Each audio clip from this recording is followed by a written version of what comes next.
সম্মানিত মুসল্লিবৃন্দ, আমি আপনাদের সামনে কোরআন মাজিদের কয়েকটি আয়াতে কারিমা তেলাওয়াত করেছি।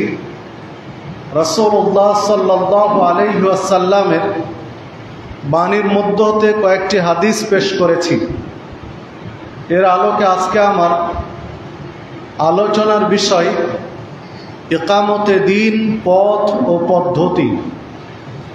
উল্লেখিত বিষয়ের উপরে কোরআন মাজিদ, সহিহ হাদিস, ইতিহাস, প্রাসঙ্গিক কিছু কথা বলে আলোচনার ইতি টানব ইনশাআল্লাহ।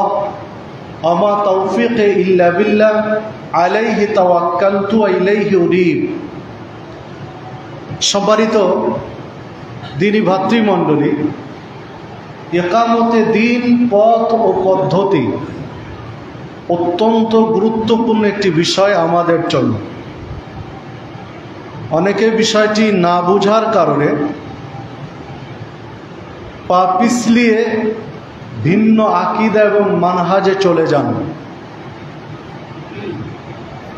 অনেকেই জীবনের চূড়ান্ত লক্ষ্য এবং উদ্দেশ্য হিসাবে ইকামতে দ্বীনকে রাষ্ট্রীয় ক্ষমতার মধ্যেই সীমাবদ্ধ করে ফেলেন। তো চলুন আমরা একটু বিশ্লেষণ করার চেষ্টা করি। যদিও জুমার খুতবার নির্দিষ্ট একটা সময় রয়েছে, তো এই সময়ের মধ্যে যতটুকু আমার ক্ষুদ্র জ্ঞানে আল্লাহ রাব্বুল আলামিন বোঝার সুযোগ দিয়েছেন, ততটুকু আপনাদের কাছে তুলে ধরার চেষ্টা করবে ইনশাআল্লাহ। সম্মানিত উপস্থিতি, আল্লাহ রাব্বুল আলামিনের কাছে মনোনীত দ্বীন বা জীবন ব্যবস্থার নাম হচ্ছে ইসলাম। ওমরে ফারুক রাদিয়াল্লাহু আনহু ইসলামের দ্বিতীয় খলিফা। সফলতার দিক দিয়ে ইতিহাসে বিশ্লেষণ করা হয়, পর্যালোচনা করা হয়, নবী রাসূলদের পরে সবচেয়ে সফল রাষ্ট্রনায়ক হচ্ছেন ওমরে ফারুক রাদিয়াল্লাহু আনহু। যুগে যুগে হাজার হাজার বছরের ইতিহাস এমনটাই প্রমাণ করে, সব দিক দিয়ে সফল একজন রাষ্ট্রনায়ক হচ্ছেন ওমরে ফারুক রাদিয়াল্লাহু আনহু, নবী রাসূলদের পরে। তো ওমর রাদিয়াল্লাহু আনহুর সামনে একজন ইহুদি জ্ঞানী মানুষ, পাদ্রী মানুষ বলছেন যে আপনাদেরকে আল্লাহ রাব্বুল আলামিন বিশেষ একটা আয়াত দিয়েছেন, যা বিশেষ একটা দিনে অবতীর্ণ হয়েছিল আপনাদের নবীর উপরে। আমাদেরকে যদি আল্লাহ এটা দিতেন, এই আয়াতটা যদি আমাদের উপরে নাজিল হতো, তাহলে ওই দিনটাকে আমরা সারা বছরের মধ্যে ভিন্নভাবে পালন করতাম, ঈদের মতো করে আমরা পালন করতাম ওই দিনটাকে, যদি আল্লাহ আমাদেরকে ওটা দিতেন, যেটা আল্লাহ আপনাদেরকে দিয়েছে। ওমর রাদিয়াল্লাহু আনহু তাকে জিজ্ঞাসা করলেন, কি এমন দিনে, কি এমন আয়াত আল্লাহ আমাদেরকে দিয়েছেন যা আপনাদেরকে দিলে আপনারা ঈদের মতো করে পালন করতেন, ভিন্নভাবে স্মরণীয় করে রাখতেন? ওই আয়াতটা কি এবং ওই দিনটা কোন দিন? ওই ইহুদি পণ্ডিতকে জিজ্ঞাসা করলেন। তো উনি বলছেন যে আপনাদের নবী মুহাম্মদ রাসূলুল্লাহ সাল্লাল্লাহু আলাইহি ওয়াসাল্লাম যখন বিদায় হজ্জে জাতির উদ্দেশ্যে ভাষণ দিচ্ছিলেন, একজন রাষ্ট্রনায়ক হিসাবে রাষ্ট্রের প্রজাদেরকে এমন কোনো দিক, এমন কোনো বিভাগ নেই যা তিনি ওই ভাষণের মধ্যে উল্লেখ করেননি। পৃথিবীর ইতিহাসে প্রত্যেকটা রাষ্ট্রনায়কের জন্য ওই ভাষণ থেকে শিক্ষণীয় বিষয় রয়েছে, যে জাতির উদ্দেশ্যে ভাষণ দিলে কোন দিকগুলো প্রায়োরিটি দেওয়া উচিত, প্রাধান্য দেওয়া উচিত, শিখার বিষয় রয়েছে। বিদায় হজ্জের দিন যখন ভাষণ দিচ্ছিলেন, ওই সময় জিবরিল আল্লাহ রাব্বুল আলামিনের পক্ষ থেকে আদিষ্ট হয়ে আয়াতটা দিয়ে গেছিলেন। সূরা মায়েদা 3 নম্বর আয়াত, আল-ইয়াওমা আকমালতু লাকুম দীনাকুম ওয়া আতমামতু আলাইকুম নি'মাতি ওয়া রাদিতু লাকুমুল ইসলামা দীনান। আল্লাহ রাব্বুল আলামিন বললেন, আল-ইয়াওমা আকমালতু লাকুম দীনাকুম, আজকের দিন মানে বিদায় হজ্জের দিন, এই বিদায় হজ্জের দিন আমি তোমাদের জন্য দিনকে পরিপূর্ণ করে দিলাম। আল-ইয়াওমা আকমালতু লাকুম দীনাকুম, তোমাদের দিনকে আমি পূর্ণাঙ্গতা দিলাম। ওয়া আতমামতু আলাইকুম নি'মাতি, পৃথিবীর মানুষের জন্য আমার পক্ষ থেকে যত নিয়ামত দেওয়া উচিত সেই নিয়ামতেরও পূর্ণাঙ্গতা দিলাম আজকের দিন। ওয়া রাদিতু লাকুমুল ইসলামা দীনান, এই পৃথিবীতে যত দিন রয়েছে, মতবাদ রয়েছে, ইজম রয়েছে, তরিকা রয়েছে, মতাদর্শ রয়েছে, পথ এবং পদ্ধতি রয়েছে জীবন চালানোর জন্য, সবগুলোকে আল্লাহ নাকচ করে দিলেন। রাদিতু লাকুম, তোমাদের জন্য আমি সন্তুষ্ট হলাম, মনোনীত করলাম দিন হিসাবে ইসলামকে। রাদিতু লাকুমুল ইসলামা দীনান, যে তোমাদের জন্য আমি সন্তুষ্ট হলাম, মনোনীত করলাম, নির্বাচিত করলাম একটা দিনকে, তার নাম হলো ইসলাম। সেই খ্রিস্টান পণ্ডিত, ইহুদি পণ্ডিত বলছেন যে এইখানে পৃথিবীর সকল দিন, সকল জীবন ব্যবস্থাকে আল্লাহ নাকচ করে দিয়ে একটাকে চূড়ান্ত হিসাবে ঘোষণা করেছেন পৃথিবীর মানুষের জন্য, তার নাম হচ্ছে ইসলাম। সম্মানিত উপস্থিতি, ইসলাম হচ্ছে পৃথিবীর মানুষের জন্য আল্লাহর পক্ষ থেকে মনোনীত চূড়ান্ত জীবন ব্যবস্থা। সূরা আলে ইমরানের 18 নম্বর আয়াতে আল্লাহ রাব্বুল আলামিন উল্লেখ করেছেন, ইন্নাদ দীনা ইনদাল্লাহিল ইসলাম, তোমাদের জন্য মনোনীত জীবন ব্যবস্থার নাম হলো ইসলাম। তো ইসলাম হচ্ছে একটা দিন, একটা জীবন ব্যবস্থা। তো একটা জীবন ব্যবস্থা যা আল্লাহ কর্তৃক মনোনীত, নির্বাচিত। তো এই দিন প্রতিষ্ঠা, কায়েম করা, এর পথ কি, পদ্ধতি কি, চলুন আমরা বিশ্লেষণ করি।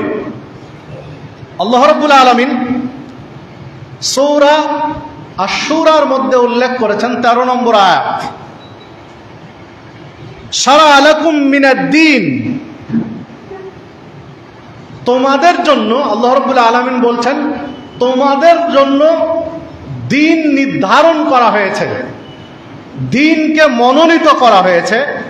মা ওয়াসা বিহি নূহান, যা নির্ধারণ করা হয়েছিল নূহ আলাইহিস সালামের উপরে। তোমাদের জন্য ওই দিন নির্বাচন করা হয়েছে, নির্ধারণ করা হয়েছে, মনোনীত করা হয়েছে, যেই দিন নির্ধারণ করা হয়েছিল নূহ আলাইহিস সালামের প্রতি। ওয়াল্লাযীনা আওহাইনা ইলাইকা, এবং সেটি আপনার উপরেও প্রত্যাদেশ করা হচ্ছে। নূহ আলাইহিস সালামের উপরে যে দিন আল্লাহ নির্বাচন করেছিলেন, ওই দিন আপনার উপরে, নবী আপনার উপরেও আল্লাহ প্রত্যাদেশ করেছেন। ওমা ওয়াসাইনা বিহি ইব্রাহিমা, এবং এটা আল্লাহ রাব্বুল আলামিন নির্ধারণ করেছিলেন ইব্রাহিমের উপরে, ওয়া মুসা আলাইহিস সালামের উপরে, ওয়া ঈসা আলাইহিস সালামের উপরে, আন আকিমুদ্দিন, যে তোমরা দিন প্রতিষ্ঠা করো, ওয়ালা তাতাফাররাকু ফীহি, এর ভিতরে মতপার্থক্য করো না বা বিচ্ছিন্ন হয়েও না, শতধা বিভক্ত হয়েও না। ছিন্ন ভিন্ন হয়েও না। এরপর আল্লাহ রাব্বুল আলামিন বলছেন, কাবুর আলাল মুশরিকিনা মা তাদউহুম ইলাইহি, তাদেরকে যেই দিকে ডাকবেন মুশরিকদের জন্য এটা বড়ই কঠিন। আপনি যে দ্বীনের দিকে ডাকবেন, যারা মুশরিক এদের কাছে এটা দুঃসাধ্য, এটা বড়ই কঠিন। যারা শিরকি আকীদা চিন্তা চেতনা লালন করে হৃদয়ের ভিতরে, তারা এটা মেনে নিতে পারবে না, তাদের কাছে এটা বড়ই কঠিন। আল্লাহ রাব্বুল আলামিন বলছেন, এরপরে বলছেন, আল্লাহ ইয়াজতাবি ইলাইহি মান ইয়াশা, আল্লাহ যার উপরে খুশি হন, যাকে ইচ্ছা করেন, তাকে এটার জন্য মনোনীত করেন, নির্বাচিত করেন। ওয়াহদি ইলাইহি মান ইউরিদ, আর যে এর অভিমুখী হয়, এর অনুগামী হয়, এই দ্বীনের অনুগামী হয়, আল্লাহ তাকে হেদায়েত দেন, এর উপরে পরিচালিত করেন। সূরা 13 নম্বর আয়াত। তাহলে দেখুন, আল্লাহ রাব্বুল আলামিন বলছেন, আন আকিমুদ্দিন, তোমরা দ্বীন কায়েম করো। এটা আল্লাহর নির্দেশ, এটা আল্লাহর আদেশ, এটা আল্লাহর অর্ডার। জান আকিমুদ্দিন, তোমরা দ্বীন কায়েম করো, দ্বীন প্রতিষ্ঠা করো। কোন দ্বীন কায়েম করো, কোন দ্বীন প্রতিষ্ঠা করো? আল্লাহ রাব্বুল আলামিন সিনিয়র 4 জন নবীর নাম উল্লেখ করেছেন, একেবারে নাম উল্লেখ করেছেন। ওই দিন, যেই দিন কায়েম করতে আল্লাহ বলেছিলেন নূহ আলাইহিস সালামের উপরে, যেই দিন কায়েম করতে বলেছিলেন আল্লাহ ইব্রাহিম আলাইহিস সালামকে, যেই দিন কায়েম করতে বলেছিলেন আল্লাহ মূসা আলাইহিস সালামকে, যেই দিন কায়েম করতে বলেছিলেন আল্লাহ ঈসা আলাইহিস সালামকে, যেই দিন কায়েমের কথা নবী মুহাম্মদ সাল্লাল্লাহু আলাইহি ওয়াসাল্লাম আপনাকে আল্লাহ আদেশ করেছেন, ওই দিন আপনি কায়েম করেন। সম্মানিত উপস্থিতি, তাহলে দিন কায়েম পূর্বের 4 জন নবীর নাম আল্লাহ উল্লেখ করেছেন, নূহ, ঈসা, মূসা, ইব্রাহিম আলাইহিস সালাম। ইনারা যে দিন কায়েম করেছেন, ইনারা যে দিনের উপরে ছিলেন, নবী মুহাম্মদ সাল্লাল্লাহু আলাইহি ওয়াসাল্লামকে ওই দিন কায়েম করতে বলেছেন। আমরা উম্মতে মুহাম্মাদি হিসাবে আপনাকে আমাকে ওই দিন কায়েমের ইঙ্গিত আল্লাহ রাব্বুল আলামিন কোরআন মাজিদের মধ্যে দিয়েছেন। তো সম্মানিত উপস্থিতি, আকিমুদ্দিন নিয়ে মুহাদ্দিসগণ কি ব্যাখ্যা করেছেন, কি বিশ্লেষণ করেছেন, এটাও আমাদের একটু দেখার বিষয়, এটাও আমাদের একটু বিশ্লেষণের দরকার। যে তিনি যে আকিমুদ্দিন বলেছেন, আকিমুদ্দিন বলতে সালাফগণ কি বলেছেন? আমরা যে সালাফি নিজেকে দাবি করি বা আহলুল হাদিস নিজেকে দাবি করি, সালাফি আহলুল হাদিস কি? এটি একটি আকীদা মানহাজের নাম। সালাফ শব্দটা এর অর্থ হলো পূর্বসূরি, উত্তরসূরি। সালাফদের প্রথম ব্যক্তি হচ্ছেন নবী মুহাম্মদুর রাসূলুল্লাহ সাল্লাল্লাহু আলাইহি ওয়াসাল্লাম। সালাফদের দ্বিতীয় স্তরের মানুষ হচ্ছেন সাহাবায়ে কেরাম, খোলাফায়ে রাশেদিন, সাহাবায়ে কেরাম রাদিয়াল্লাহু আনহুম। সালাফদের তৃতীয় স্তরের মানুষ হচ্ছেন তাবেঈগণ। সালাফদের পরবর্তী স্তরের মানুষ হচ্ছেন তাবেঈগণ। সালাফদের পরবর্তী স্তরের মানুষ হচ্ছেন মুহাদ্দিসগণ, যারা পূর্বসূরীদের অনুসরণ করেছেন। তো এই ইসলামী শরীয়তটা দিন কায়েম থেকে শুরু করে সব কিছুই আপনাকে এই যুগের সালাফিদের মতো যদি আপনি চলতে পারেন, তাহলে হচ্ছেন আপনি সালাফি, যেটাকে আমরা বলি সালফে সালেহীন। মুহাম্মদ সাল্লাল্লাহু আলাইহি ওয়াসাল্লাম, খোলাফায়ে রাশেদিন, সাহাবায়ে কেরাম, তাবেঈ, মুহাদ্দিসগণ, তাদের যে মানহাজ, তাদের যে বুঝ, তাদের যে বিশ্লেষণ, সে অনুযায়ী আপনাকে আমাকে এই বিষয়গুলো বুঝতে হবে। আপনি আমি যদি নিজের মতো করে বুঝি, নিজের মতো করে ব্যাখ্যা করি, তখন নানান ধরনের সমস্যার সৃষ্টি হবে, নানান ধরনের ফিতনা ছড়িয়ে যাবে। কারণ তারা যেই যুগে ছিলেন সেই যুগে কোরআন মাজিদ নাজিল হয়েছে, সেই যুগে হাদিস প্রচার এবং প্রসার করেছেন নবী মুহাম্মদ রাসূলুল্লাহ সাল্লাল্লাহু আলাইহি ওয়াসাল্লাম। তারা কি বুঝেছেন সেই বুঝ অনুযায়ী আপনাকে আমাকে বিশ্লেষণ করতে হবে। তো দেখুন,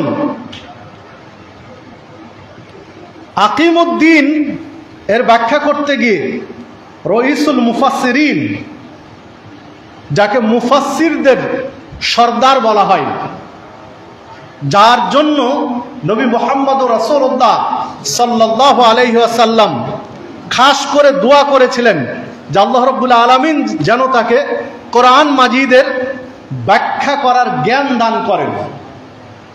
ইবনে আব্বাসের জন্য আল্লাহ রাসূল সাল্লাল্লাহু আলাইহি ওয়াসাল্লাম বিশেষ করে দোয়া করেছিলেন যে তাকে যেন আল্লাহ কোরআনের বুঝ দান করেন, কোরআনের সঠিক জ্ঞান দান করেন, কোরআনের ব্যাখ্যা করার তৌফিক দেন।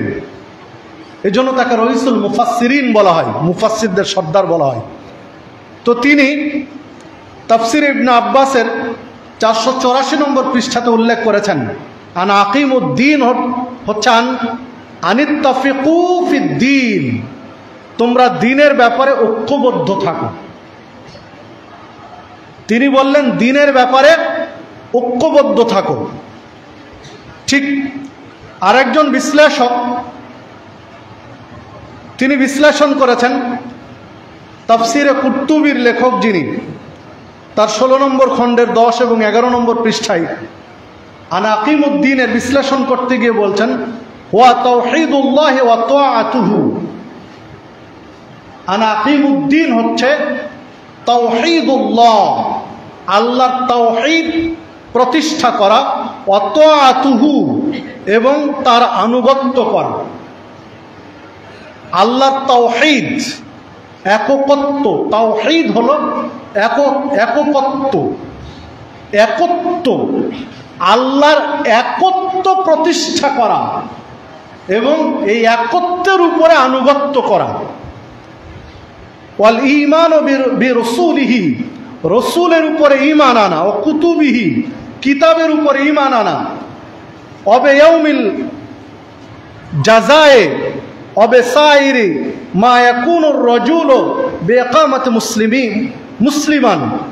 এরপরে বলছেন যে প্রতিদান দিবসের উপরে এবং মুমিন মুসলিম হিসাবে যে বিষয়গুলো দরকার এই বিষয়গুলোর উপরে ঈমান আনা। তাহলে দেখুন, আনা আকিমুদ্দিনের ব্যাখ্যা পূর্বসূরি বিদ্বানগণ বলছেন যে তাওহীদ প্রতিষ্ঠা করা, তাওহীদের উপরে আনুগত্য করা, রাসূলের উপরে ঈমান আনা, কিতাবের উপরে ঈমান আনা, শেষ দিবসের উপরে ঈমান আনা, একজন মুসলিম হিসাবে যে সকল বিষয়গুলো মেনে চলতে হবে এগুলোর উপরে ঈমান আনা, পূর্বসূরি বিদ্বানগণ বলছেন। তাহলে আন আকিমুদ্দিন, দিন প্রতিষ্ঠা করো মানে আপনি আগে তাওহীদ প্রতিষ্ঠা করেন, আল্লাহর একত্বতার প্রতিষ্ঠা করতে হবে। এটা হচ্ছে দিন কায়েমের প্রথম ধাপ, প্রথম স্তর, যে আল্লাহর একত্ব তাওহীদ প্রতিষ্ঠা করতে হবে। এরপরে দেখুন, হাফেজ ইবনে কাসির রাহিমাহুল্লাহ তার তাফসির ইবনে কাসিরের মধ্যে উল্লেখ করেছেন, ওই দিন জানিয়ে সকল রাসূলগণ আগমন করেছিলেন, তা হলো এক আল্লাহর ইবাদত করা যার কোনো শরিক নেই, যদিও তাদের শরীয়ত কর্মদ্বারা পৃথক ছিল। নবী রাসূলদের কর্ম পদ্ধতি আলাদা ছিল, কিন্তু সকলেই যে দাওয়াত, তাওহীদের দাওয়াত নিয়ে এসেছেন, এই তাওহীদ প্রতিষ্ঠা করা হলো আন আকিমুদ্দিন। অনুরূপভাবে এটা তাফসির ইবনে কাসিরের মধ্যে উল্লেখ করেছেন তিনি 4 নম্বর খণ্ডের 118 নম্বর পৃষ্ঠায়। ইমাম শাওকানি রহিমাহুল্লাহ তিনি উল্লেখ করেছেন, তাওহীদুল্লাহ ওয়াল ঈমান বিহি ওয়া তাআতুহু ওয়া তাআতু রাসূলিহি, আল্লাহর একত্বের প্রতিষ্ঠা এবং তার উপর ঈমান আনা, রাসূলের উপর আনুগত্য করা হচ্ছে আনাকিমুদ্দিন। রাসূলের আনুগত্য, আল্লাহর একত্ব প্রতিষ্ঠা, তার আনুগত্য, এটা হচ্ছে একামতে দিন তথা আনাকিমুদ্দিন, দিন প্রতিষ্ঠা করা। তো এইভাবে যদি আমরা উল্লেখ করি তাহলে দেখুন আরো অনেক বিশ্লেষণ করেছেন মুহাদ্দিসগণ। এরপরে আল্লাহ রাব্বুল আলামিন সূরা যারিয়াতের 56 নম্বর আয়াতে যে উল্লেখ করেছেন, ওমা খলাকতুল জিন্না ওয়াল ইনসা ইল্লা লিয়াবুদুন, আমি মানুষ এবং জিনকে সৃষ্টি করেছি কেবলমাত্র আমার ইবাদতের জন্য। এই আয়াতের বিশ্লেষণ করতে গিয়ে তাফসিরে কুরতুবির মধ্যে, তারপরে তাফসিরে ফাথুল কাদিরের মধ্যে আল্লামা শাওকানি রাহিমাহুল্লাহ ইনারা উল্লেখ করছেন লিয়াবুদুন, এর ব্যাখ্যা করছেন লিইউহিদুন, যে আমার ইবাদত করার জন্যই আমি মানুষ এবং জিনকে সৃষ্টি করেছি। এর উদ্দেশ্য হলো লিইউহিদুন, যে আমার তাওহীদ প্রতিষ্ঠা করার জন্যই আমি মানুষকে সৃষ্টি করেছি। আমার ইবাদত করার জন্যই আমি মানুষ আর জিনকে সৃষ্টি করেছি, মানে লিইউহিদুন, আমি মানুষ আর জিনকে সৃষ্টি করেছি আমার তাওহীদ প্রতিষ্ঠার জন্য। এরপরে দেখুন আল্লাহ রাব্বুল আলামিন সূরা ফাতিহার মধ্যে যে উল্লেখ করেছেন, ইয়াকা না'বুদু ওয়া ইয়াকা নাস্তাঈন, ইয়াকা না'বুদু, আমরা কেবলমাত্র আপনারই ইবাদত করি। আমরা যে স্বীকৃতিটা দিচ্ছি আল্লাহ রাব্বুল আলামিনের কাছে, ইয়াকা না'বুদু, আমরা কেবল আপনারই ইবাদত করি, এর ব্যাখ্যা করতে গিয়ে তাফসীর ইবনে কাসিরের মধ্যে উল্লেখ করেছেন, ইয়াকা না'বুদু ইয়ানি, ইয়াকা না'বুদু এর ব্যাখ্যা হলো ইয়াকা নুওয়াহিদু ওয়া নাখাফু ওয়া নারজু ইয়া রাব্বানা লা গায়রুকা। ইয়াকা না'বুদু, আমরা তোমারই ইবাদত করি, এর অর্থ হলো ইয়াকা নুওয়াহিদু, আল্লাহ আমরা তোমারই তাওহীদ প্রতিষ্ঠা করি, ওয়া নাখাফু, তোমাকেই ভয় করি, ওয়া নারজু, তোমারই সন্তুষ্টি কামনা করি, ইয়া রাব্বানা, হে আমাদের প্রতিপালক, লা গায়রুকা, তুমি ছাড়া অন্য কারোর জন্য নয়,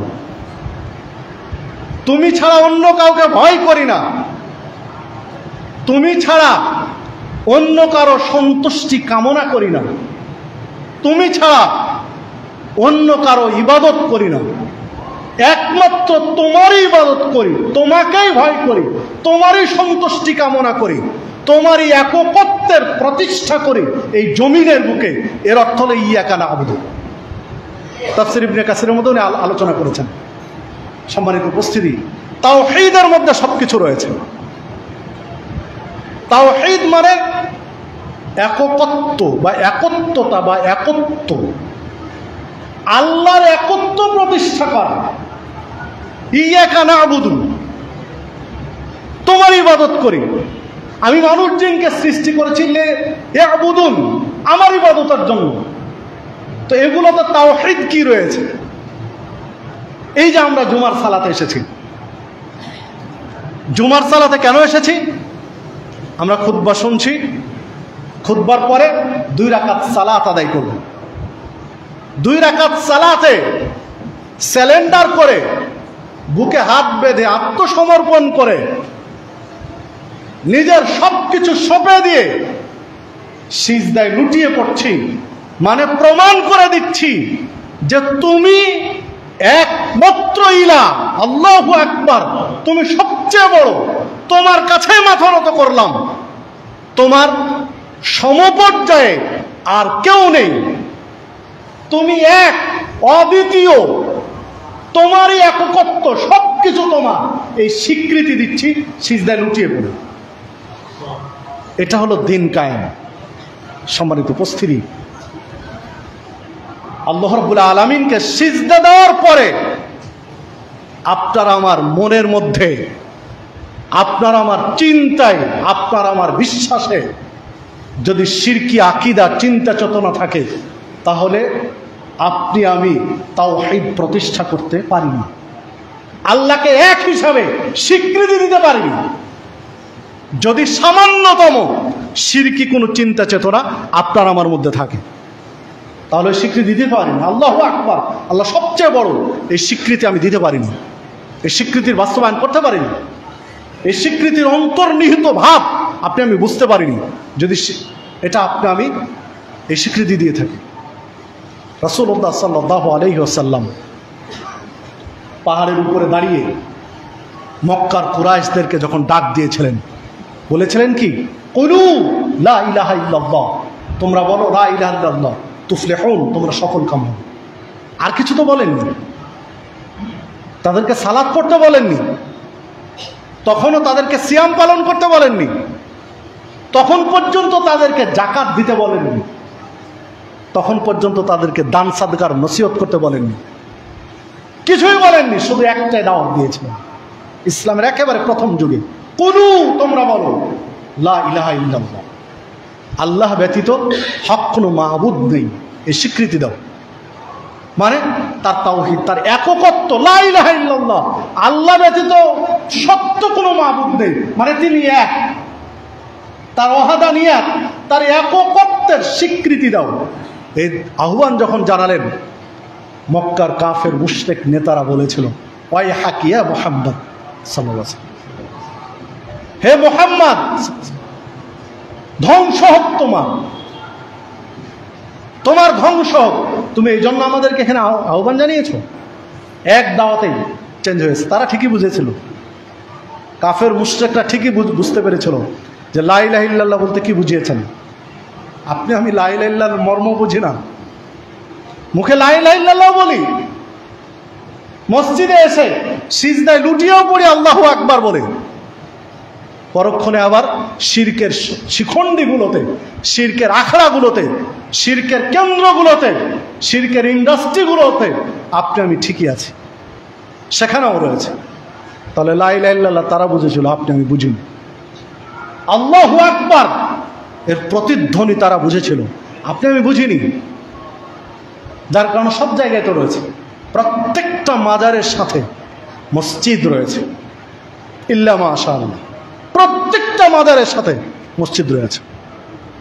প্রত্যেকটা মাজারের মসজিদে একজন আলেম খতিব হিসাবে খুতবা দিয়ে থাকেন, আল্লাহু আকবার বলে সিজদায় লুটিয়েও পড়েন, আর মসজিদ থেকে বেরিয়ে মাজারে দান সাদকা, নজর নিয়াজ, নিজের চাহিদা পূরণের, নিজের ভয় ভীতি আশা আকাঙ্ক্ষা পূরণের সব কিছু পালন করেন। তাহলে আল্লাহু আকবারের প্রতিধ্বনি তাদের হৃদয়ে কি ধ্বনিত হয়েছে? লা ইলাহা ইল্লাল্লাহর দাবি তারা কি বুঝেছেন? ইয়াকা না'বুদু, তোমার ইবাদত করি, লিয়াবুদুন, ইবাদতের জন্য সৃষ্টি করেছি, আমার ইবাদতের জন্য। তারা কি বুঝেছেন? এটা বুঝেন না। তার স্পষ্ট প্রকাশ্য শিরকে জড়িত রয়েছে, আপনি আমি গোপন শিরকে জড়িত, অপ্রকাশ্য শিরকে, সূক্ষ্ম শিরকে জড়িত রয়েছে বিভিন্ন ক্ষেত্রে। পার্থক্য এতটুকু। তো এই তাওহীদ প্রতিষ্ঠাই হলো মূল একামতে দিন হিসাবে সবারই তো উপস্থিতি।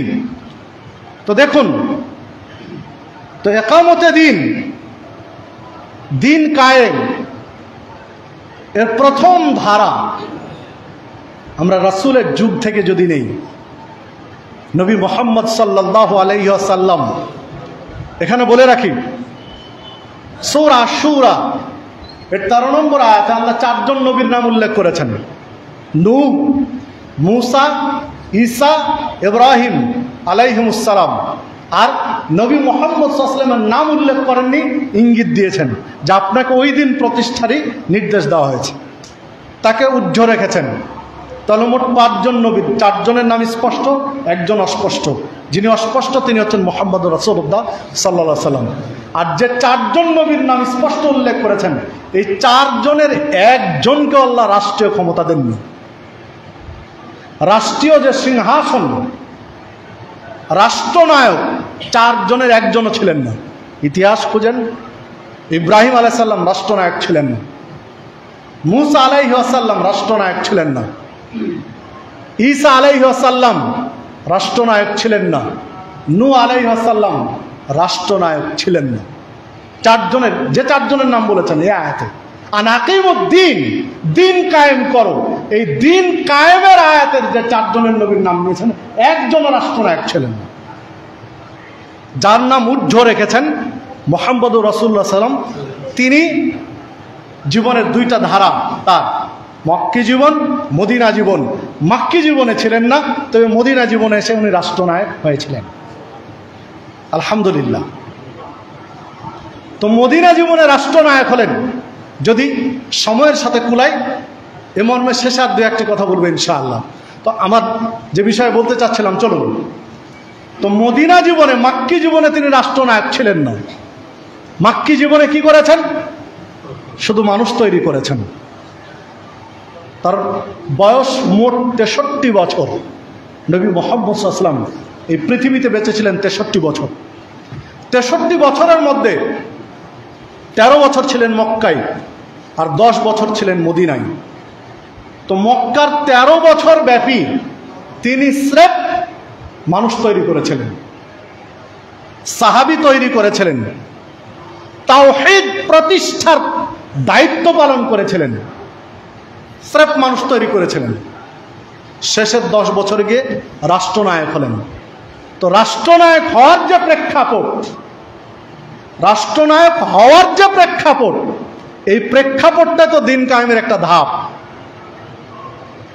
তো মদিনার জীবনে যে রাষ্ট্রনায়ক হলেন, সেই ইতিহাস খুঁজলে যেটা পাওয়া যায়, নববী 11তম বর্ষে তিনি মক্কার চারিদিকে দাওয়াত দিচ্ছিলেন, কাজ হচ্ছিল না। আশানুরূপ সাড়া তিনি পাচ্ছিলেন না। যে পরিমাণ মানুষ দিনের পথে ফিরে এসেছিল তা একেবারে কম। তখন তিনি ইচ্ছা করলেন, ভাবলেন, আল্লাহ রাব্বুল আলামিন তার হৃদয়ে সেই ভাবাবেগটা দিলেন যে মক্কার বাহির থেকে যারা হজে আসে, বাহিরের মানুষ যারা হজ করতে আসে, তাদের কাছে আমি দাওয়াত দেই, যদি তারা কবুল করে।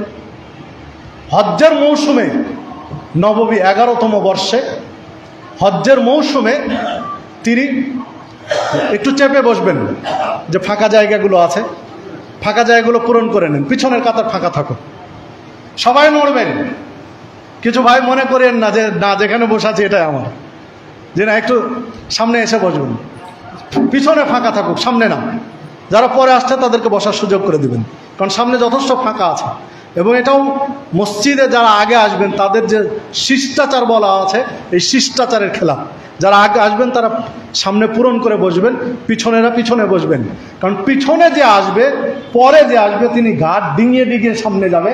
এটাকে মানে বেয়াদবি হিসেবে উল্লেখ করা হয়েছে জুমার দিনে, শিষ্টাচারের খেলাফ হিসেবে উল্লেখ করা হয়েছে। যা একটু খেয়াল রাখবেন, পরস্পরকে সহযোগিতা করবেন।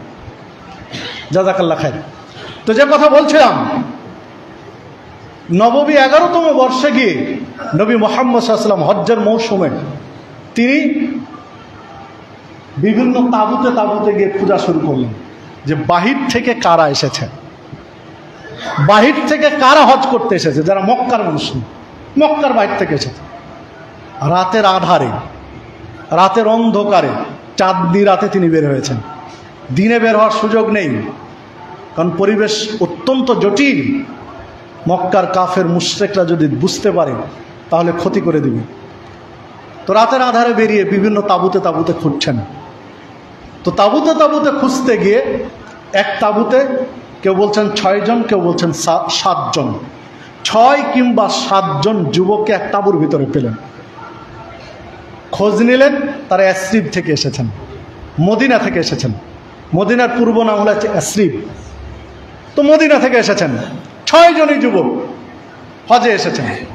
এই 6 জনের নেতৃত্বে ছিলেন আসাদ বিন জুরারা রাদিয়াল্লাহু আনহু। তো তাদের কাছে দাওয়াতটা পেশ করলেন। এই 7 জন বা 6 জনের কাছে তিনি দাওয়াতটা পেশ করলেন, ইসলামের দাওয়াত পেশ করলেন। কি দাওয়াত দিয়েছিলেন? এই 6 জনের একজন হচ্ছেন উবাদা ইবনে সামিত রাদিয়াল্লাহু আনহু।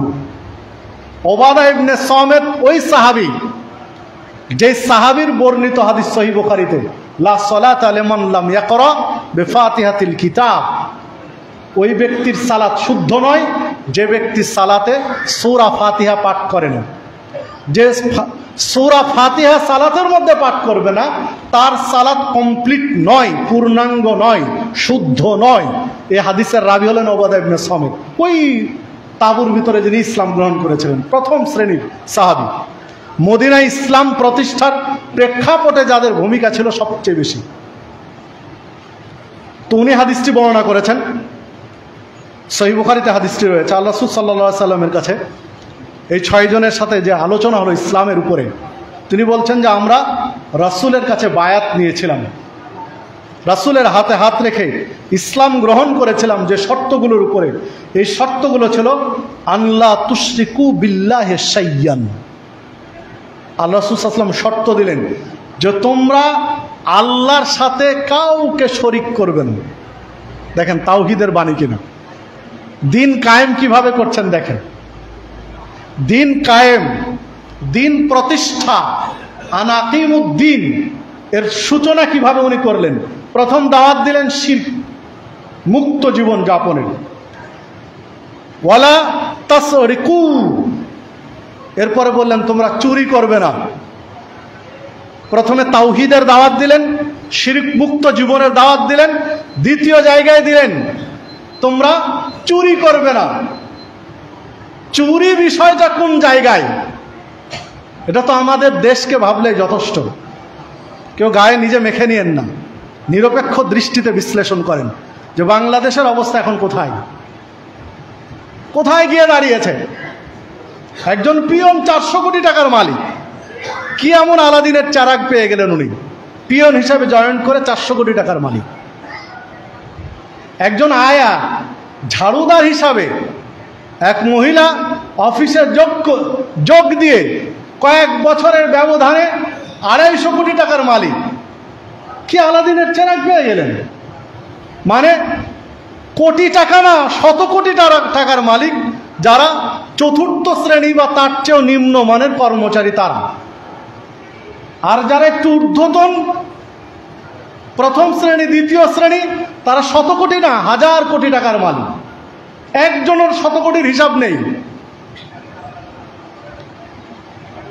প্রাইভেট পড়িয়ে নাকি একজন হয়েছেন 1500 কোটি টাকার মালিক। এগুলো সামাজিক যোগাযোগ মাধ্যমের কথা বলছি, এগুলো আফসোসের, এগুলো দুঃখের।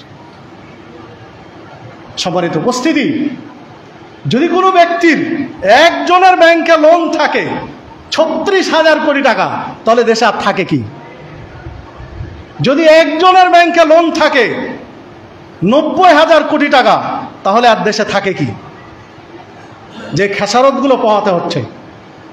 মাদ্রাসার একটু টাকার প্রয়োজনে ব্যাংকে গিয়েছিলাম এই কয়েকদিন আগে, যখন 2 লাখ টাকার উপরে ব্যাংক থেকে তোলা যাবে না নির্দেশনা ছিল, তখনকার কথা বলছে, এই কয়েকদিন আগে।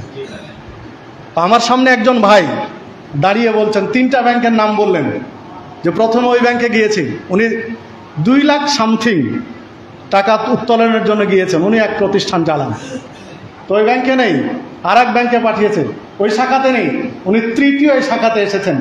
এখন আশঙ্কা আছেন এখানে পাবো কিনা। তাহলে কোন জায়গায় গিয়েছে দেশ? আর হবেই না কেন, যদি একজন ব্যক্তির কাছে ব্যাংকে লোন থাকে 36,000 কোটি টাকা, একজনের কাছে 80-90,000 কোটি টাকা থাকে, তাহলে আর বাকিগুলো তো আরও অনেকে আছে কম বেশি। নবী মুহাম্মদ সাল্লাল্লাহু আলাইহি ওয়াসাল্লাম দিন কায়েমের, ছোট ছোট বাচ্চাগুলো, এরা যুবক মানুষ, তাদের শপথ নিচ্ছেন দিন কায়েমের। তার প্রথমটা দিলেন কিসের? তাওহীদের, একত্বের, যে আল্লাহ ব্যতীত কাউকে শরীক করবে না, আল্লাহর সাথে কাউকে শরীক করবে না, এক আল্লাহর ইবাদত করবে, তাওহীদের দাওয়াত প্রথম। আর দ্বিতীয় দাওয়াত দিলেন কি? চুরি করবে না। ওই চুরিতে তো দেশ গেছে, এটা বাস্তবতা। ওই চুরিতে দেশ গেল, একদম মাথায় ঢোকালেন প্রথমে চুরি করবে না। আলহামদুলিল্লাহ আমাদের দেশে আল্লাহ সব কিছু দিয়েছেন, অনেক কিছু দিয়েছেন। আপনি নিশ্চিত করেন যে একটা টার্ম 5 বছর বাংলাদেশে 1 টাকা কেউ চুরি করতে পারবে না। আপনি নিশ্চিত করেন বাংলাদেশকে আর কারো দিকে হাত পাততে হবে, ঘুরে দাঁড়াবে বাংলাদেশ ইনশাআল্লাহ। সেই পরিমাণ অর্থ, সম্পদ, লোকবল, জনবল যা দরকার আল্লাহ সব দিয়েছেন। শুধু এটা নিশ্চিত করতে হবে যে 1 টাকা কেউ চুরি করবে না। এখন 5 বছরই যথেষ্ট, দেশ ঘুরে দাঁড়াবে। কিন্তু হাজার হাজার কোটি টাকা, শত শত কোটি টাকা এক চতুর্থ শ্রেণীর কর্মচারী লুটপাট করে খেয়ে চলে যায়, কেউ কিছু করার নেই, বলার নেই। তাহলে থাকবে কি? এই বুনিয়াদী শিক্ষা ইসলাম দিয়েছে। নির্বাচন করা বহু দূরের কথা, দিন কায়েমের লোক তৈরি করছেন, কেবল দাওয়াত দিচ্ছেন। আপনি অনেক কৌশলী হবেন, হিকমতের সাথে দাওয়াত দিবেন, যে হিকমত পরে, ওগুলো পরে, ওগুলো এত কঠিন জিনিস চাপানো যাবে না। হিকমতের দোহাই দিয়ে দিয়ে এগুলো আপনি বলবেন না। রাসূল প্রথম তখন ইসলাম গ্রহণের প্রথম স্টেপেই দাওয়াত দিচ্ছেন, ওয়ালা তাসরিকু, চুরি করবেন, আত্মসাৎ করবে না, চুরি করতে পারবে না। দিন কায়েম কাকে বলে দেখেন। এটা গেল 2 নম্বর। 3 নম্বরে গিয়ে বললেন ওয়ালা তাজনু, ব্যভিচার করবে না, জেনা করবে না। জেনা, পরকিয়া, ব্যভিচার, এগুলো তো বলার অপেক্ষা রাখে না কোন পর্যায়ে গিয়েছে। চোখ দিয়ে একটা বেহায়া নারীকে ইচ্ছা করে তাকালে চোখের জেনা হয়, হাত দিয়ে একটা নারীকে স্পর্শ করলে হাতের জেনা হয়, একটা বেগানা নারীর দিকে এগিয়ে গেলে পায়ের জেনা হয়, একটা বেগানা নারীর সাথে অপ্রয়োজনীয় কথা বললে মুখের জেনা হয়, একটা বেগানা নারীর কথা বিনা প্রয়োজনে শুনলে কানের জেনা হয়, একটা নারীকে হৃদয় দিয়ে ভাবলে, বেগানা নারীকে নিয়ে কল্পনা করলে অন্তরের জেনা হয়। এই হাদিস তো সহিহ মুসলিমের, সবাই জানি। তাহলে স্কুলের, কলেজে, ভার্সিটিতে বলেন তো কোন ছেলেটা জেনা থেকে মুক্ত আছে? কে মুক্ত আছে? ইল্লা মাশাআল্লাহ। পার্সেন্টেজ করলে শতকরা কয়জন টিকবে? ইচ্ছায় অনিচ্ছায় কথা বলতে হয়, দেখা লাগে, চলা লাগে, সব কিছু জড়িয়ে রয়েছে। দিন কায়েম কিভাবে করবেন? প্রথম স্টেপে, প্রথম ধাপের শিক্ষা রাসূল সাল্লাল্লাহু আলাইহি ওয়াসাল্লাম কি দিচ্ছেন দেখেন। সবারই তো উপস্থিতি, আর প্রকাশ্য জেনা এটা তো বলার অপেক্ষায় রাখেন।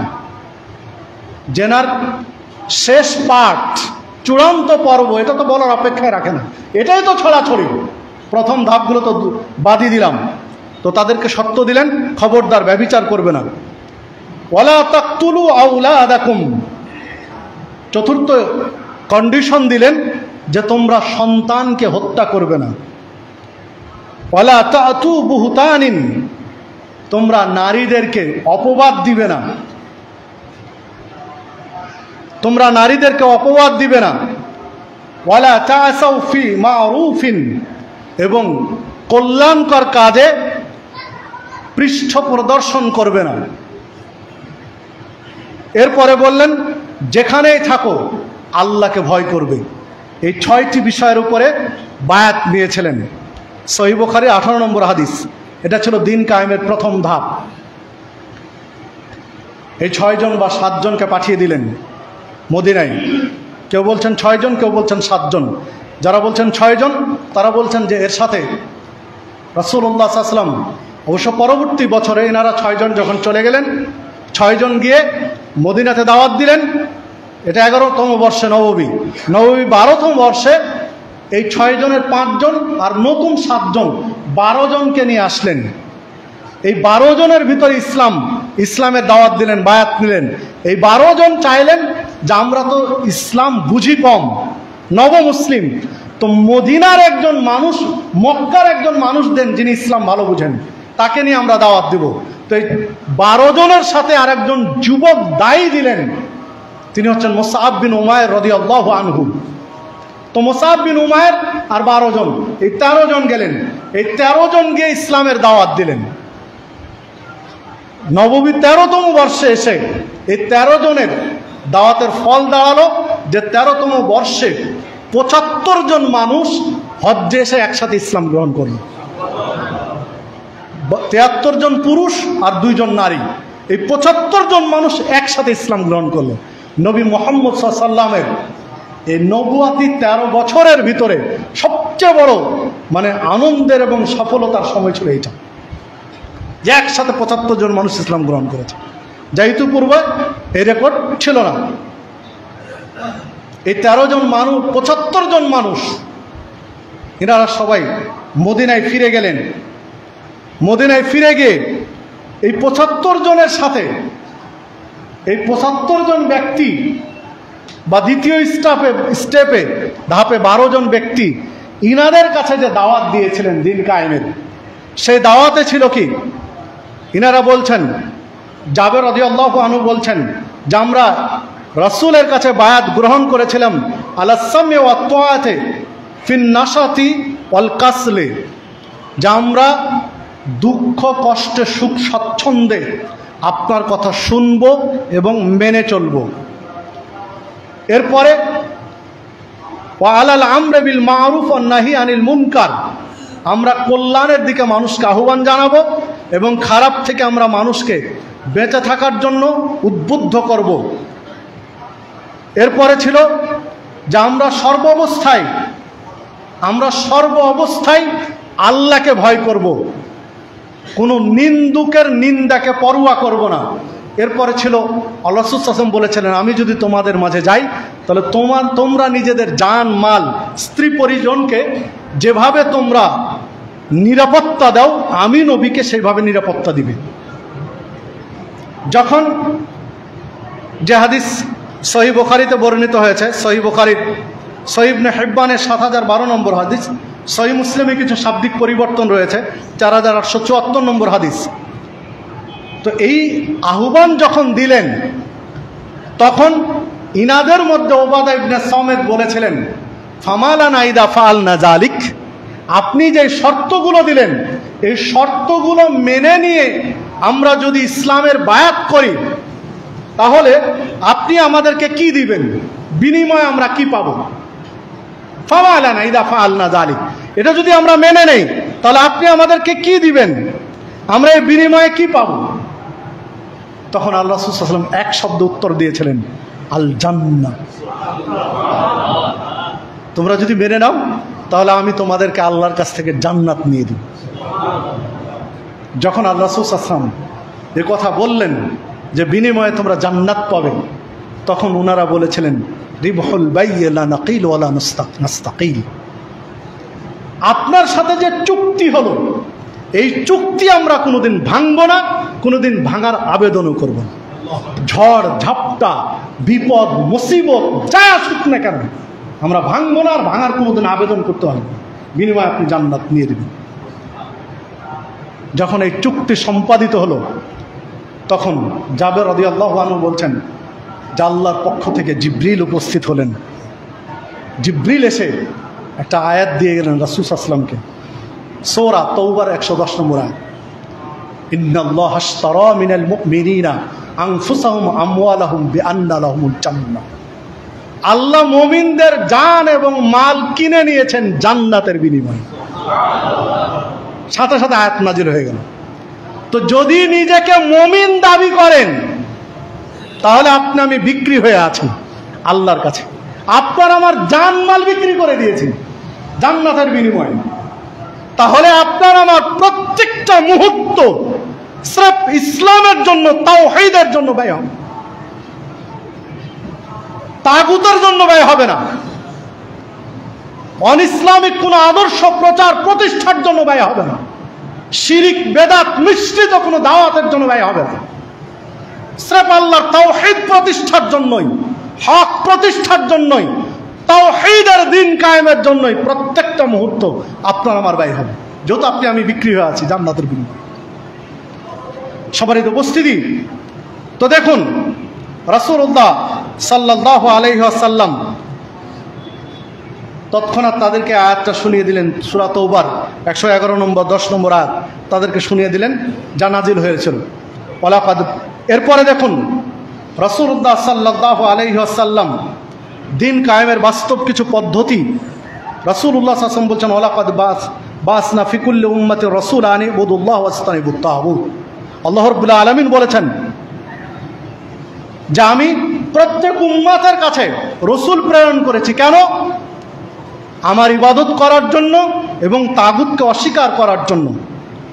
ওমা আরসালনা মিন ক্বাবলিকা মিন রাসূলিন ইল্লা নূহি ইলাইহি আন্নাহু লা ইলাহা ইল্লাল্লাহ আনা ফা'বুদুন। আমি প্রত্যেক জাতির কাছে আপনার পূর্বেও পাঠিয়েছিলাম, আপনার সময়েও পাঠিয়েছি, রাসূল প্রেরণ করেছি, কেন? আন্নাহু লা ইলাহা ইল্লা আনা, যে আমি ব্যতীত কোনো মাবুদ নেই, ফাবুদুন, বিধায় আমার ইবাদত করো। তাহলে আপনার আমার দিন কায়েমের লক্ষ্য, উদ্দেশ্য, টার্গেট হবে আল্লাহর ইবাদত করা, অন্য কিছু নয়। সম্মানিত উপস্থিতি, এরপরে দেখুন, যদি আমরা একটু পিছনে ফিরে যাই তাহলে দেখতে পাই রাসূলুল্লাহ সাল্লাল্লাহু আলাইহি ওয়াসাল্লাম দিন কায়েমের ক্ষেত্রে, যদি দিন কায়েম মানে রাষ্ট্রীয় ক্ষমতায় চূড়ান্ত হয়, যখন তিনি লা ইলাহা ইল্লাল্লাহর দাওয়াত দিলেন মাক্কি জীবনে,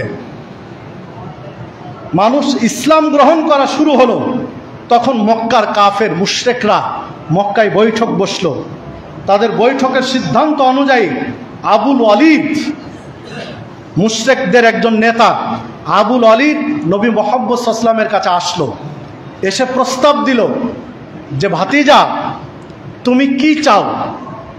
তুমি যদি সম্পদ চাও তাহলে বলো, আমরা সবাই মিলে সম্পদ তুলে তোমার হাতে জমা দিচ্ছি। তুমি হবে এই মক্কার সবচেয়ে বড় সম্পদশালী, শ্রেষ্ঠ সম্পদশালী। তুমি যদি নেতৃত্ব চাও তাহলে বলো, আমরা তোমাকে নেতা বানিয়ে দিচ্ছি, তোমার কাছ থেকে নেতৃত্ব ছিনিয়ে নেব না, তুমি হবে নেতা। এরপরে বললেন যে তুমি যদি রাষ্ট্র ক্ষমতা চাও তাহলে বলো, আমরা তোমাকে রাষ্ট্রনায়ক বানিয়ে দিচ্ছি, তুমি হবে এই রাষ্ট্রের নায়ক। এই প্রস্তাব তিনটা দিয়েছিলেন সেই সময়, যা ফিকহুস সিরা হাসান সানাদে বর্ণিত হয়েছে। এরপরও সফিউর রহমান মুবারকপুরে আর রাহিকুল মাকতুমের মধ্যে 106 নম্বর পৃষ্ঠা আলোচনা করেছেন, লম্বা আলোচনা করেছেন। নবী মুহাম্মদ সাল্লাল্লাহু আলাইহি ওয়াসাল্লাম একেবারে শান্ত কণ্ঠে বলেছিলেন যে আল্লাহ রাব্বুল আলামিনের পক্ষ থেকে আমি রিসালাত নিয়ে এসেছি, তাওহীদের দাওয়াত নিয়ে এসেছি। আমি আপনাদের কাছ থেকে সম্পদ চাই না, আপনাদের কাছ থেকে নেতৃত্ব চাই না, আপনাদের কাছ থেকে রাষ্ট্র ক্ষমতাও আমি চাই না। আমি লা ইলাহা ইল্লাল্লাহর দাওয়াত নিয়ে এসেছি, আমি আল্লাহর পক্ষ থেকে এসেছি মানুষকে সুসংবাদ দিতে, ভীতি প্রদর্শন করতে, জান্নাতের সুসংবাদ দিতে, জাহান্নামের ভয় দেখাতে। এই তাওহীদের যে দাওয়াত সেটা তুলে ধরলেন। তো যদি দিন কায়েম রাষ্ট্র ক্ষমতায় হতো, যে রাষ্ট্র ক্ষমতায় মূল দিন কায়েম, তাহলে তো তিনি পেয়ে যেতেন। সেই প্রস্তাব তো তাকে দেওয়া হয়েছিল। যদি মানুষকে দিনের উপরে, মানুষের মধ্যে দিন কায়েম করা না যায়, তো রাষ্ট্র ক্ষমতা নিয়ে টিকানো যাবে না, রাষ্ট্র ক্ষমতা নিয়ে কাজ হবে না যদি মানুষগুলোকে দিনের উপরে প্রতিষ্ঠিত করা না যায়। তাওহীদের উপরে যদি মানুষের হৃদয় জগতে আলো জ্বালানো না যায়, তাহলে ওখানে রাষ্ট্র ক্ষমতা নিয়ে কাজ হবে না। এই ইঙ্গিতটা কিন্তু এই আলোচনার মধ্যে পাওয়া যায়, যা হাসান সানাদে বর্ণিত হয়েছে। সম্মানিত উপস্থিতি, আর একটা বিষয় লক্ষ্য করুন, আল্লাহ রাসূল সাল্লাল্লাহু আলাইহি ওয়াসাল্লামের কাছে একদিন জিবরিল বসে আছেন। রাসূলুল্লাহ সাল্লাল্লাহু আলাইহি ওয়াসাল্লাম বসে আছেন, পাশে জিবরিল আমিন বসে আছেন। হঠাৎ করে একজন ফেরেশতা আগমন ঘটল। জিবরিল বলছেন, ইনি এমন একজন ফেরেশতা যে ইতিপূর্বে পৃথিবীতে কোনোদিন আসেননি। আল্লাহর নির্দেশে সর্বপ্রথম পৃথিবীতে আসলেন আপনার কাছে। তো এই ফেরেশতা আসলেন, এসে বলছেন, ইয়া মুহাম্মদ সাল্লাল্লাহু আলাইহি ওয়াসাল্লাম, আরসালানি ইলাইকা রাব্বুকা, আপনার রব আপনার কাছে আমাকে পাঠিয়েছেন। ফেরেশতা বলছেন যে আপনার রব আমাকে আপনার কাছে পাঠিয়েছেন এই নির্দেশ দিয়ে, যে কলা, তিনি বলেন, আফা মালিকান নবিয়ান ইয়াজআলুকা, যে আপনি কি রাষ্ট্রনায়ক হিসেবে নবী হতে চান, আও আবদান রাসূলান, না সাধারণ বান্দা হয়ে রাসূল হতে চান। এইটা জানতে পাঠিয়েছেন আপনার কাছে। ফেরেশতা বলছেন যে আল্লাহ আপনার কাছে আমাকে জানতে পাঠিয়েছেন যে আপনি রাষ্ট্রনায়ক নবী হতে চান, না আবদান রাসূলান, একজন সাধারণ বান্দা রাসূল হতে চান। ক্বালা জিবরিল, তখন জিবরিল রাসূল সাল্লাল্লাহু আলাইহি ওয়াসাল্লামের দিকে ইশারা করে বলছেন, তাওয়াদু, আপনি বিনয়ী হন। শুধু এই কথাটা বললেন। জিবরিল ইঙ্গিত দিয়ে বলছেন আপনি বিনয়ী হন, আর কিছু বলেননি। নবীকে ইঙ্গিত দিচ্ছেন যে আপনি বিনয়ী হন। লে রব্বিকা ইয়া মুহাম্মদ, হে মুহাম্মদ সাল্লাল্লাহু আলাইহি ওয়াসাল্লাম, আপনি আপনার রবের কাছে বিনয়ী হন।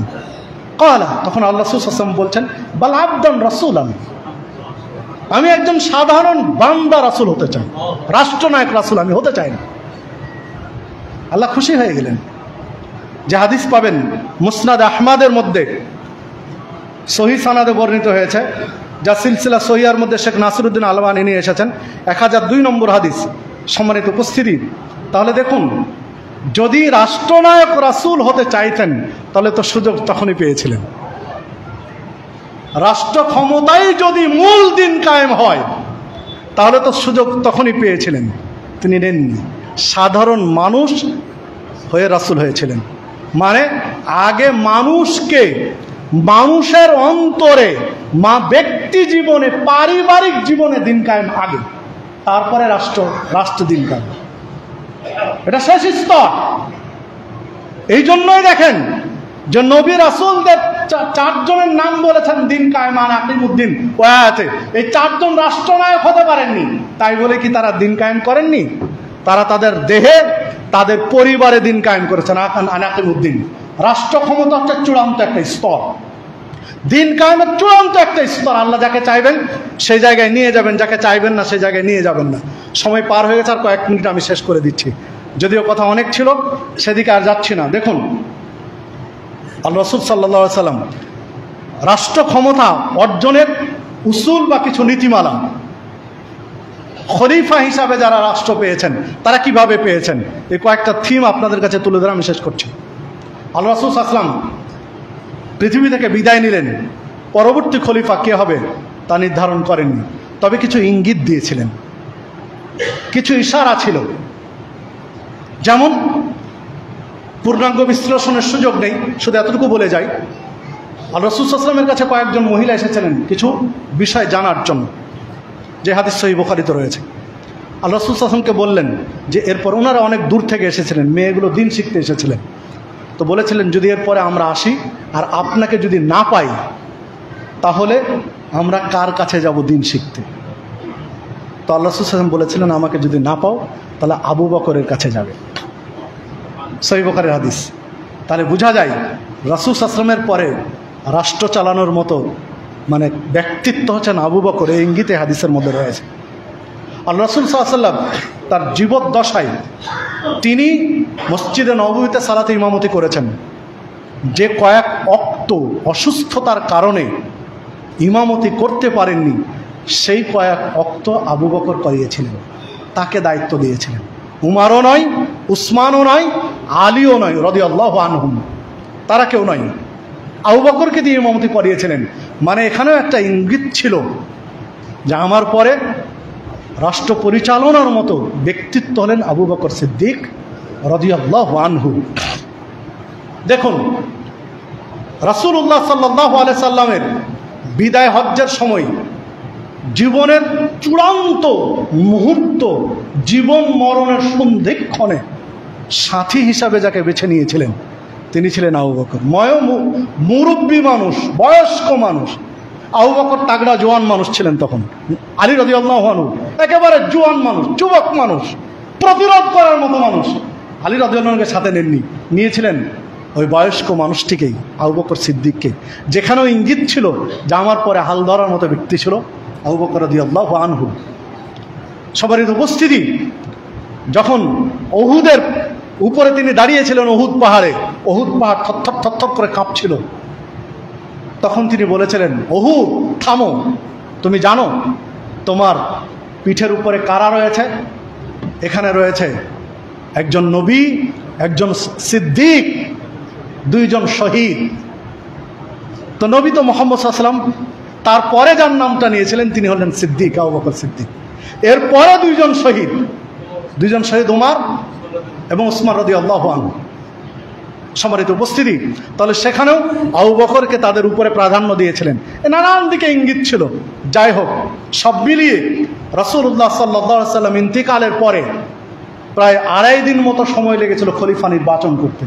মানে বিভিন্ন আলোচনা পর্যালোচনা, মুহাজিররা চাচ্ছে তাদের পক্ষ থেকে খলিফা হবে, আনসাররা চাচ্ছে তাদের পক্ষ থেকে খলিফা হবে, এদিকে কেউ চাচ্ছে আলী রাদিয়াল্লাহু আনহু খলিফা হবে, কেউ বলছেন উমর, কেউ বলছেন উসমান, কেউ বলছেন আবু বকর, কি হবে এই নিয়ে আলোচনা পর্যালোচনা সব করতে করতে প্রায় 2.5 দিন সময় লেগেছে। শেষে আলোচনায় সবাই একমত হলেন আবু বকর সিদ্দিক।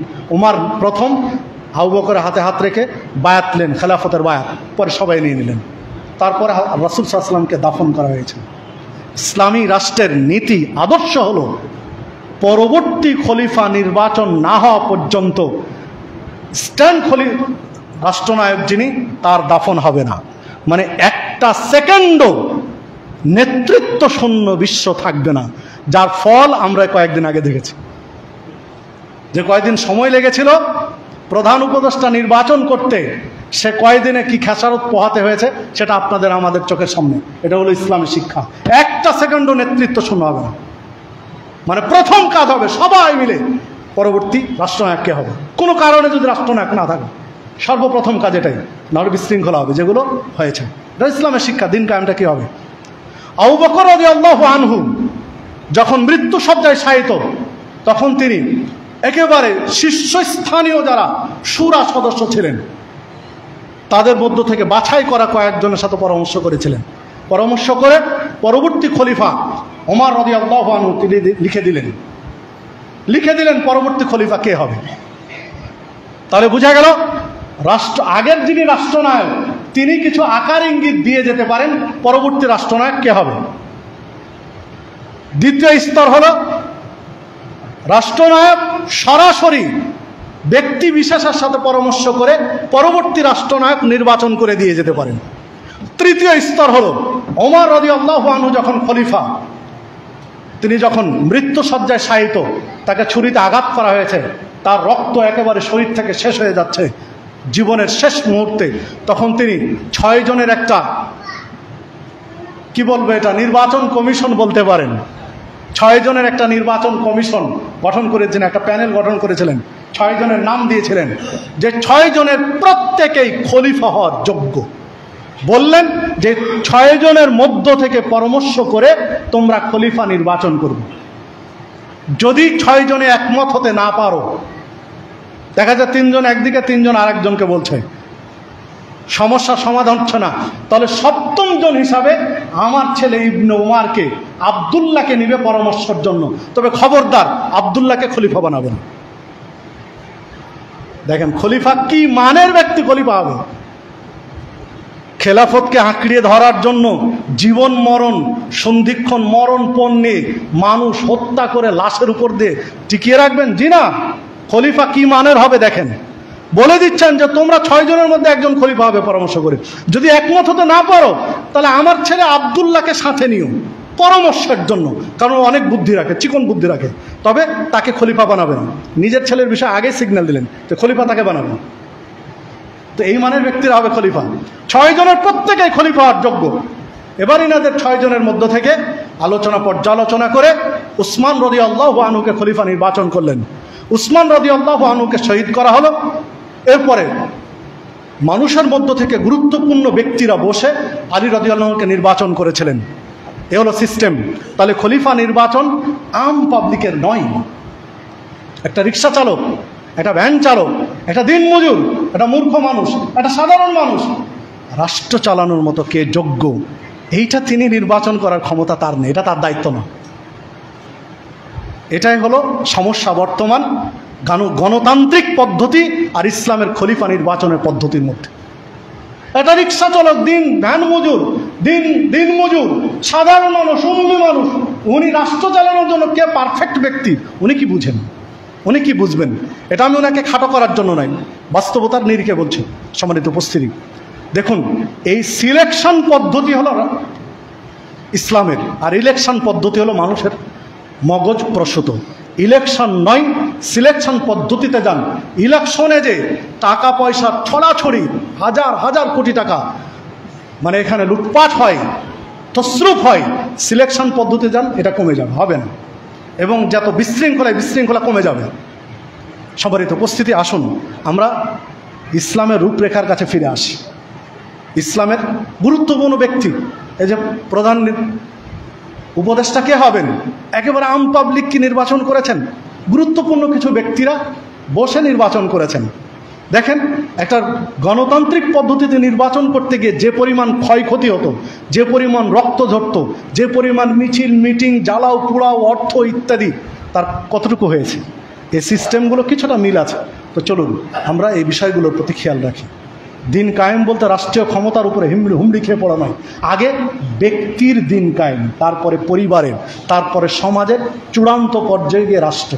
যদি ব্যক্তি থেকে সংশোধন না হয় তো রাষ্ট্রে ক্ষমতায় তুলে দিবেন, ওই হাজার হাজার কোটি টাকা লুট করে খাবে। কারণ ব্যক্তির মধ্যে যদি আলো জ্বালাতে না পারি তাহলে সে লুটপাট করে খাবে শত শত কোটি টাকারই স্বাভাবিক। যে চিত্র আমরা দেখেছি, পূর্বেও দেখেছি, রিসেন্টও দেখেছি। আসুন আমরা ইসলামের কাছে মাথা নত করি, তাওহীদ প্রতিষ্ঠা করে আল্লাহ রাব্বুল আলামিন আমাদের সকলকে সেই তৌফিক দান করুন। আমিন। আকুলু কালি হাযা আস্তাগফিরুল্লাহ লিসাইরিল মুসলিমিন।